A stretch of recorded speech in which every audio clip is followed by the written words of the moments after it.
Hello everyone, welcome back to Divya Google channel. ఈరోజు మనం ఉలవచారు ఎలా ప్రిపేర్ చేయాలో తెలుసుకుందాం.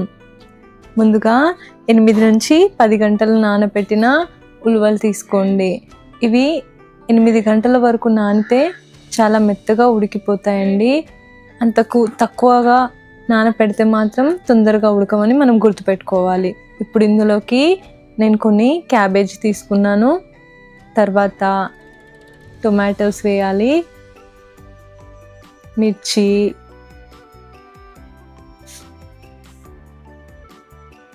అలాగే ఉప్పు వేసుకుందాం. మనకు తగినంత ఉప్పు వేసుకుంటే కర్రీ టేస్ట్ వస్తుంది కదా.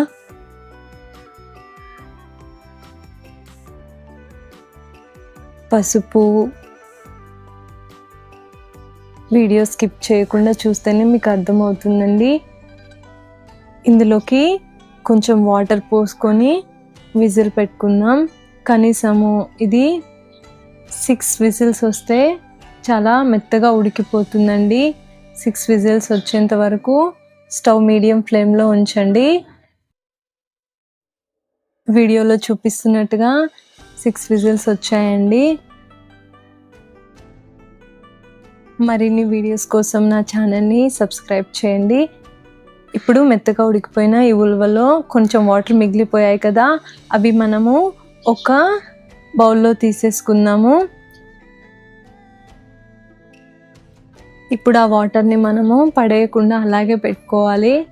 తర్వాత ఉలవలు ఇంకా అందులో ఉన్నవన్నీ ఒక జార్లో వేసుకుందాం, మిక్సీ జార్లో, లేదా నేనైతే రోకల్లో వేసి దంచుతున్నాను. పాతకాలంలో అలాగే చేసేవాళ్ళు, చాలా టేస్ట్ వచ్చేదన్నమాట. మా నాయనమ్మ అలాగే చేసేది.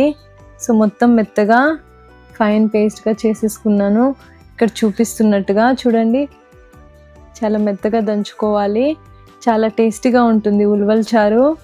ఇది తినడం వల్ల కిడ్నీలో స్టోన్స్ అనేవి రాలిపోతాయండి. ఇప్పుడు ఒక బౌల్లో మనం తాలింపు వేసుకుందాం. కొంచెం ఆయిల్ పోసి తాలింపు గింజలు వేసుకోండి. అలాగే ఎండుమిర్చి కూడా వేసుకోండి, చాలా బాగుంటుంది. అలాగే వెల్లుల్లి, ఇంకా ఇందులోకి కొంచెం కరివేపాకు, ఇవన్నీ వేగనివ్వాలండి. కనీసం ఒక 5 మినిట్స్ వేగితే కర్రీ అనేది చాలా టేస్టీగా వస్తుంది. తాలింపే చాలా ఇంపార్టెంట్ అన్నమాట పప్పుచారులోకి. మనం గుర్తుపెట్టుకోవాల్సిన మెయిన్ టిప్స్ ఏంటంటే, ఉలవలు 8 నుంచి 10 గంటలు నానబెట్టుకోవాలి. ఇంకా ఆ చారు తాగితే మనకి కిడ్నీలో స్టోన్స్ రాలిపోతాయి. ఇవి గుర్తుపెట్టుకోండి. ఇప్పుడు ఇందులోకి మనము పప్పుచారుని యాడ్ చేసుకుందాం. మిగిలిన చారు ఏదైతే ఉందో అది ఇప్పుడు ఇందులోకి వేసుకుందాము.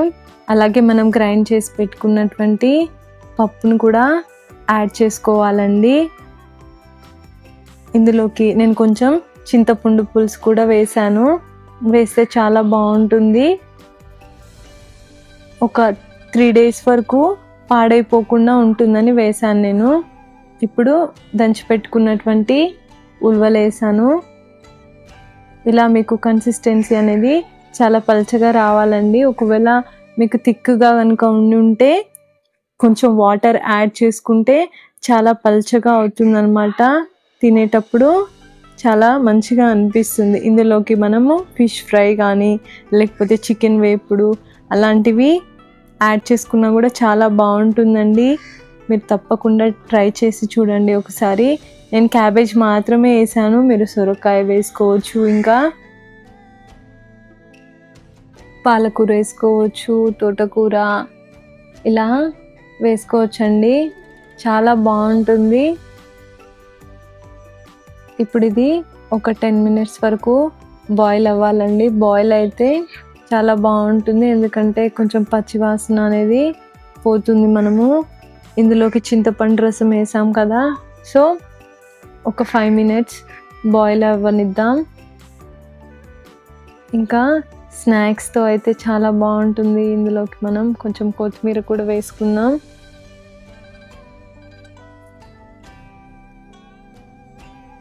మరిన్ని వీడియోస్ కోసం నా ఛానల్ని సబ్స్క్రైబ్ చేయండి, షేర్ చేయండి, లైక్ చేయండి. మీకు ఎలా వచ్చిందో ఈ చారు కింద కామెంట్ బాక్స్లో తెలియపరచండి. ఇంకా మీకు ఎలాంటి వీడియోస్ కావాలో, ఎలాంటి రెసిపీస్ కావాలో కూడా కింద కామెంట్ బాక్స్లో తెలియపరచండి. నెక్స్ట్ వీడియోలో నేను అవి చేస్తానండి. Thank you so much for watching. ఇప్పుడు ఇది ఒక 10 minutes ఉడకనిద్దాము. అప్పుడు కొంచెం చిక్కదనం కూడా వస్తుంది. ఇంకా మనము ఇది ఫ్రిడ్జ్లో ఒక 3 days 4 days వరకు కూడా స్టోర్ చేసి పెట్టుకోవచ్చు. అప్పటికప్పుడు చేయాలంటే కష్టం కదా, పిల్లలు చాలా చక్కగా తింటారు. పాపడాలు వేయించిస్తే ఇంకా చాలా బాగుంటుంది పిల్లలకి. చాలా హెల్దీ రెసిపీ కూడా. చూసారు కదా, మీరు చూస్తున్నట్టుగా ఉల్వల చారు అనేది ప్రిపేర్ అయిపోయిందండి. మీకు ఈ వీడియో నచ్చినట్టయితే సబ్స్క్రైబ్ చేయండి. Thank you.